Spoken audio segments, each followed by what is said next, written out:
राजधानी दिल्ली में मुस्लिम धर्मगुरुओं से मिले मोहन भागवत कस्तूरबा गांधी मार्ग मस्जिद में मुस्लिम धर्मगुरुओं से मुलाकात उन्होंने की। आपको बता दें कि ऑल इंडिया इमाम ऑर्गेनाइजेशन के चीफ से मोहन भागवत ने मुलाकात की। इमाम उमर अहमद इलियासी से ये मीटिंग मोहन भागवत की थी और ये तस्वीरें आप देख रहे हैं। दोनों इस वक्त बाहर आते हुए मुस्लिम बुद्धिजीवियों से के बाद धर्मगुरुओं से भी मोहन भागवत की मुलाकात हुई। तो ये तस्वीरें आपके सामने हैं। देखिए किस तरह से मोहन भागवत मुस्लिम बुद्धिजीवियों से मुलाकात कर रहे हैं। इससे पहले भी एक और मुलाकात की तस्वीर सामने आई थी, उस पर भी विस्तार से हम आपको जानकारी देंगे। लेकिन फिलहाल ये जो तस्वीरें आप देख रहे हैं, इन तस्वीरों को जरा ध्यान से देखिए, क्योंकि इन तस्वीरों से एक लंबे भविष्य का संदेश निकल सकता है। जिस तरह से मुस्लिम धर्मगुरुओं से मोहन भागवत की मुलाकात का सिलसिला जारी है, ये एक तस्वीर आप ऑल इंडिया इमाम ऑर्गेनाइजेशनल के चीफ के साथ मोहन भागवत की देख रहे हैं, इमाम उमर अहमद इलियासी। और मेरे सहयोगी आनंद प्रकाश पांडे इस वक्त हमारे साथ जुड़ चुके हैं। आनंद, एक मुलाकात की तस्वीर ये और एक मुलाकात की तस्वीर इससे पहले मोहन भागवत की सामने आई थी। लगातार जिस तरीके से उनका मुस्लिम बुद्धिजीवियों से मिलने का कार्यक्रम है, उसको हम किस तरह से देखें, उसका क्या हम अर्थ निकालें और क्या भविष्य इन तस्वीरों का रहेगा भारत के लिहाज से, हिंदू मुस्लिम के लिहाज से?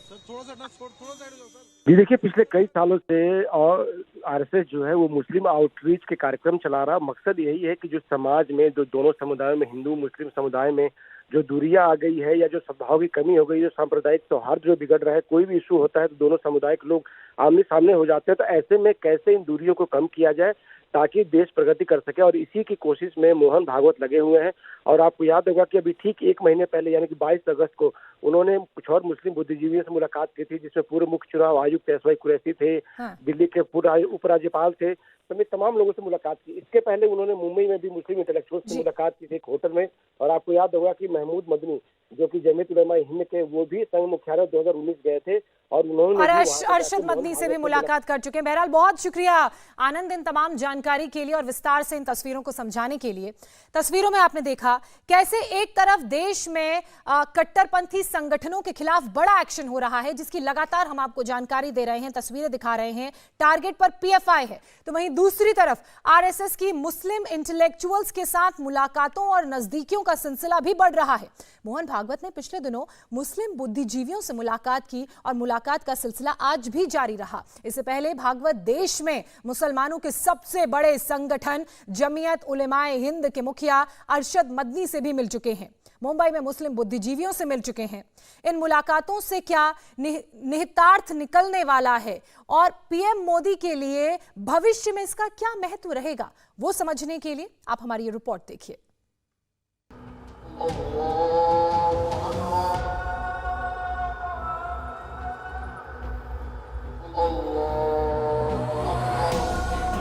हिंदुस्तान की मुस्लिम सियासत करवट ले रही है।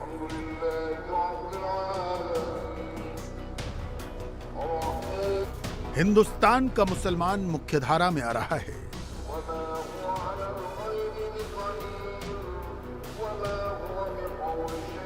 हिंदुस्तानी मुसलमान 2024 में क्या करने जा रहा है, इसके साफ संकेत अब मिलने लगे हैं। मुसलमान ओवैसी भाईजान के मुकाबले मिलकर चलने की पॉलिटिक्स पर ज्यादा यकीन करने लग गए हैं। जिस संघ परिवार को कहा जाता था कि मुसलमान सबसे अधिक हिचकता है, डरता है, आज मुसलमान उसी संघ के मुखिया से बंद कमरे में मुलाकात करता है। मुलाकात करता है तो करीब आने की बात करता है। मोहन भागवत पहले ऐसे संघ प्रमुख हैं जिन्होंने मुस्लिम समुदाय से सबसे अधिक इंटरेक्शन किया है, उसको सबसे अधिक आश्वस्त किया है। मनुष्यों को जोड़ने का काम राजनीति से होने वाला नहीं है। राजनीति चाहे तो उस पर असर डाल सकती है, बिगाड़ सकती है। उतनी मात्रा में राजनीति की चिंता लोगों को जोड़ने वालों को करनी पड़ती है। वो कोई भी हो, हम हो या ख्वाजा साहब जोड़ने चले, वो भी, उनको भी चिंता तो करनी पड़ेगी। परंतु राजनीति इस काम का औजार नहीं बन सकती, इस काम को बिगाड़ने का हथियार बन सकती है।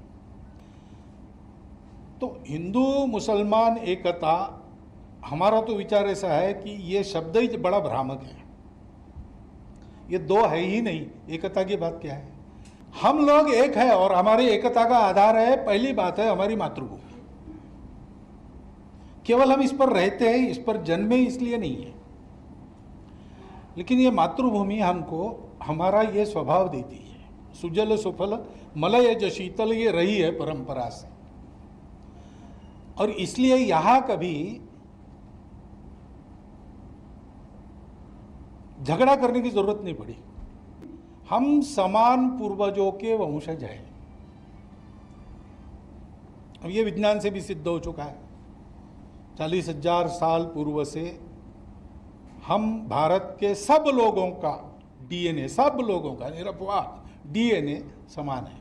उन तथाकथित अल्पसंख्यकों के मन में ये डर भरा गया है कि संघ वाले तुमको खा जाएंगे। दूसरा एक डर लगता है कि हिंदू मेजॉरिटी देश में आप रहोगे तो आपका इस्लाम चला जाएगा, ये भी बताया जाता है। अन्य किसी देश में ऐसा होता होगा, मेजॉरिटी माइनॉरिटी होगा, हमारे यहाँ ऐसा नहीं है। भारत में मुस्लिम समुदाय का नेतृत्व आमतौर पर उलेमाओं के हाथ में माना जाता है, मौलवियों और मौलानाओं के हाथ में माना जाता है। सरकार से समन्वय बनाने के लिए रुख को लेकर मौलानाओं की मीटिंग होती रहती है। मगर अभी जिस मुलाकात का जिक्र किया जा रहा है उसमें पूर्व मुख्य चुनाव आयुक्त SY कुरैशी, दिल्ली के पूर्व उपराज्यपाल नजीब जंग, अलीगढ़ मुस्लिम विश्वविद्यालय के पूर्व कुलपति retired lieutenant general Jamiruddin Shah, पूर्व सांसद शाहिद सिद्दीकी और कारोबारी सईद शेरवानी जैसे सिविल सोसाइटी के लोग शामिल थे। मुस्लिम बुद्धिजीवियों ने मोहन भागवत से ये मुलाकात उस वक्त में की है जब ज्ञानवापी मस्जिद का मामला अदालत में है। अदालत से उसकी सुनवाई पर हरी झंडी मिल चुकी है। नूपुर शर्मा के बीजेपी से निलंबन के बाद भी सर तन से जुदा के नारे लगते हैं और जुलूस निकाले जाते हैं। बहरहाल इस मुलाकात में क्या हुआ, पहले इसे समझिए। हमने बात इस पे की कि साहब क्या रास्ता क्या हो, ये नफरत कब तक चलेगी।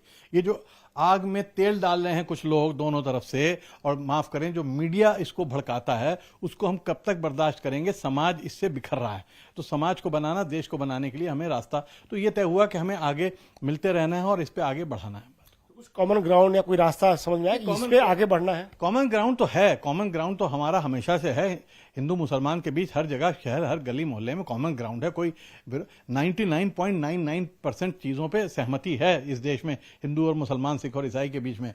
अगर असहमति है तो वो 0.1% चीज़ें हैं, उस पर जब तक बैठ के बात नहीं करेंगे, क्योंकि ज़्यादातर गलत फहमियाँ ज़्यादा हैं कि मस्जिद, लोग सोचते हैं मस्जिद के अंदर पता नहीं क्या है, मदरसों में क्या पढ़ाया जाता है, जबकि ऐसा कुछ नहीं है। तो ज़रूरत इस बात की है कि ज़्यादा से ज़्यादा लोग आएँ, RSS के भी दूसरे मदरसों के अंदर आएँ, देखें, हम लोग मंदिरों में जाएँ, देखें। तो जब तक ये आदान प्रदान नहीं होगा, आना जाना नहीं होगा, बदकिस्मती ये है कि पार्टीशन से पहले ही आदान प्रदान होता था, पार्टीशन के बाद आहिस्ता आहिस्ता जो नई जनरेशन है वो एक दूसरे से कट गई है, एक दूसरे से मिलना जुलना खत्म हो गया।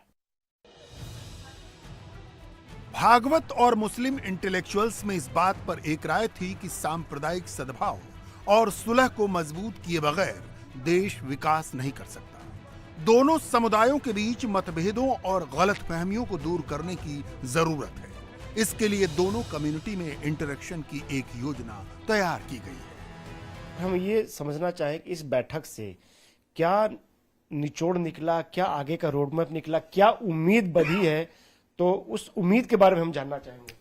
उम्मीद ये बढ़ी है कि दोनों तरफ से इस बात को पहचाना गया कि बात करना ज़रूरी है। हालात जो हैं वो बिगड़ते जा रहे हैं, भारत की छवि ख़राब हो रही है इससे, और हमें बैठ के बातचीत करना है और अपनी दूरियों को हम दूर कर सकते हैं, कोई और बाहर वाला आके दूर नहीं करेगा। जो भारतीय समाज का हिस्सा है, परिवार में जैसे मतभेद होते हैं, हमारे यहाँ अगर मतभेद है तो परिवार में ही बैठ के उस मतभेद को दूर किया जाता है। अगर आप दूसरे बाहर वाले पे करेंगे तो वो सही नहीं होता। इसलिए हमें और मिलना चाहिए, बातचीत करना चाहिए, और जैसे भी मुद्दे सामने आते हैं उनका हल करके किसी तरह से आपस में किस तरह से प्रेम सद्भाव के साथ रह सकते हैं, प्रेम के साथ रह सकते हैं, इसको पहल को आगे बढ़ाना है। मगर मुस्लिम समुदाय के साथ संघ परिवार के इस बढ़ते इंटरेक्शन को समझने की जरूरत है। राष्ट्रीय स्वयंसेवक संघ एक सामाजिक सांस्कृतिक संगठन है, सामाजिक समरसता और सांस्कृतिक राष्ट्रवाद की बात करता है, मगर अब तक देश के मुसलमान को उससे डराया और भड़काया जाता रहा है। मोहन भागवत और पीएम मोदी ने इस भ्रम को तोड़ने की भरपूर कोशिश की। ये मुलाकात उसी का नतीजा थी। राष्ट्रीय स्वयंसेवक संघ और बीजेपी की तरफ से पहले भी कई बार मुस्लिमों को अपने साथ लाने की कोशिशें हुई हैं, लेकिन मोदी और मोहन भागवत के दौर में ये पहली बार है जब मुस्लिमों को भी बीजेपी और संघ के करीब आने में कोई हिचक नहीं है, क्योंकि मकसद है दूरियों को कम करना और समाज को जोड़ना। और इसी मकसद से संघ प्रमुख मोहन भागवत ने 22 अगस्त को दिल्ली में संघ मुख्यालय में मुस्लिम बुद्धिजीवियों के साथ एक बैठक की। 2 घंटे तक चली इस बैठक का निचोड़ ये था कि सांप्रदायिक सद्भाव और दोनों समुदायों के बीच में गलतफहमियों और मतभेदों को बातचीत से दूर किए बिना देश प्रगति नहीं कर सकता। नरेंद्र मोदी ने लगातार अपना वोटिंग ग्राफ बढ़ाया है। इसे न बताने की जरूरत है, न समझाने की जरूरत है। 2014 में मोदी बीजेपी को 282 सीट के साथ लेकर आए थे। 2019 में वो अपने बल पर 303 सीट के साथ लेकर आए। 2024 में उनका टारगेट 363 सीटों का है। इस टारगेट को अचीव करने के लिए वो सामाजिक धरातल पर मुसलमानों को भी साथ लेकर चलना चाहते हैं। जो काम सियासी जमीन पर नहीं हो सकता, उसे कामयाब करने के लिए सामाजिक समरसता की जरूरत है। इस काम में मोहन भागवत की भूमिका कितनी बड़ी हो सकती है, इसे समझिए। जब ज्ञानवापी पर इतना शोर मचा हुआ है, भागवत पहले संघ प्रमुख हैं जिन्होंने ऐसा बेबाक बयान दिया। हम तो कुछ नहीं कहते, हमने 9 नवंबर को कह दिया कि एक राम जन्मभूमि का आंदोलन था, हमने उस काम को पूरा किया। अब हमको कोई आंदोलन वगैरह करना नहीं है। ज्ञानवापी का मुद्दा चल रहा है, रोज एक मामला निकालना नया, ये भी नहीं करना चाहिए। हमको झगड़ा क्यों बढ़ाना है? ज्ञानवापी के बारे में हमारी कुछ श्रद्धाएं हैं, परंपरा से चलती आई, हम कर रहे, ठीक है, परंतु हर मस्जिद में शिवलिंग क्यों देखना? दोनों तरफ से उधर उधर उल जुलुल धमकियां देने वाली बातें अगर होती है, हिंदुओं की ओर से बहुत कम होती है। जीतना नहीं है किसी को, लेकिन किसी की ओर से जीता भी नहीं जाना है। डराना नहीं है किसी को, लेकिन किसी से डरने की भी नौबत नहीं आनी चाहिए। वैसे मुद्दे हैं, एक इतिहास तो है, उसको हम बदल नहीं सकते। इस्लाम बाहर से आया, आक्रमकों के हाथ आया। उस आक्रमण में भारत की स्वतंत्रता चाहने वाले व्यक्तियों का मनोधैर्य खच्चे करने के लिए देवस्थान तोड़े गए, हजारों है। आपस में मिल बैठकर सहमति से कोई रास्ता निकाले, लेकिन हर बार नहीं निकल सकता। इसमें कोर्ट में जाते हैं तो फिर कोर्ट जो निर्णय देगा उसको मानना चाहिए। मोदी ने मुस्लिम समुदाय को आश्वस्त करने के लिए लगातार मुलाकातों का चैनल कायम रखा है। इसकी शुरुआत उन्होंने गुजरात के मुस्लिम समुदाय से ही की है, मगर प्रधानमंत्री मोदी की मुलाकात को सियासी माना जा सकता है। मोदी लगातार कहते रहे हैं उन्हें मुस्लिम छात्रों के एक हाथ में कुरान और दूसरे हाथ में कंप्यूटर चाहिए। यही वजह है कि जब योगी सरकार ने मदरसों का सर्वे शुरू किया, शुरुआत में विरोध करने वाले जमीयत के मुखिया अरशद मदनी जल्द ही मदरसों के सर्वे पर राजी हो गए। आपको जानना चाहिए कि अरशद मदनी साहब से भी मोहन भागवत की मुलाकात हो चुकी है। मुलाकात हुई है, अगरचे हिंदुस्तान की तारीख में इस तरीके की ये मुलाकात पहली मुलाकात थी। उन्हीं के हमारे कुछ लोग हैं जिनसे हमारे ताल्लुकात हैं और वो मुखलिस लोग हैं और बड़ी अहमियत रखने वाले हैं वो आरएसएस में। मौजूदा सूरत हाल के अंदर हमने उनके सामने इस नज़रिए को पेश किया कि अगर इस वक्त मिल कर के आप भाईचारगी और प्यार और मोहब्बत के लिए हम सब मिलकर काम नहीं करेंगे तो आने वाले दिन अक़लियत ही के लिए नहीं बल्कि अक्सरियत के लिए भी बहुत हानिकारक हो।